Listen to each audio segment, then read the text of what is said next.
say in the US, for example, they would have the US flag flying there. Yeah, so it's interesting. That statue was the very first one of those people. I don't think, are they in Indonesia?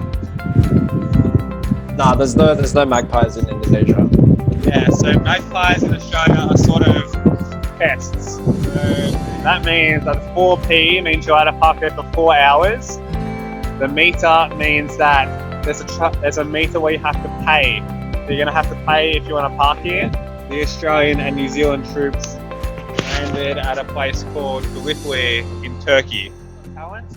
But we have Australia's Got Talent, so Michael and I went there and watched some auditions for that. New Zealand's got a few things ahead of us. So the tall spiral church is St. Paul's Cathedral that Minh touched on earlier. That is inside Federation Square.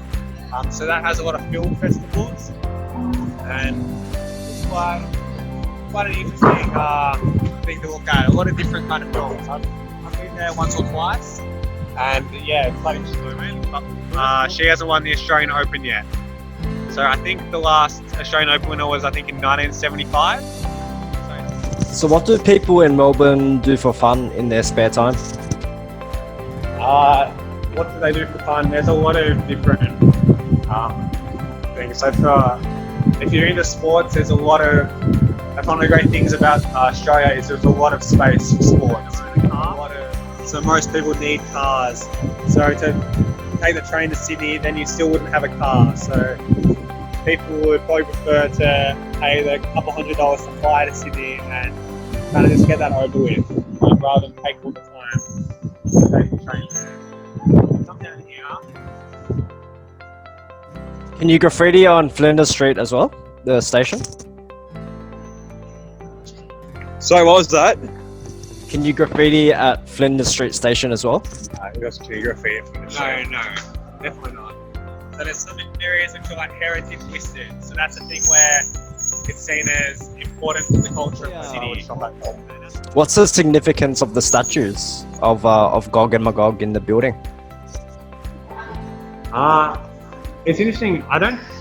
It has a little bit of an explanation up there, and it talks about how they've been there since 1892. So and what you saw as well. So yeah, we obviously got the first question done, and you guys got it pretty correct. So the name of the flower that we use to commemorate Australian soldiers is the poppy. So we don't need to worry about calculating tax. I know we went to America recently, and everything might cost $5, but then when you add tax, it's $5.50. Alright, I'll count to 3, yeah? And you can say cheese, you can say Melbourne. I just say Melbourne. Alright, 1, 2, 3. Melbourne. Melbourne. So, I would like to say thank you very much for all participants. Don't forget to fill out the survey form and for your e-certificate as well. That's all. Thank you for today. Thank you for joining us. Thank you, Mas Liam, Mas Michael, Mas Minh, and thank you everyone. Bye bye. Thank you very much. Good job. See you later. Later.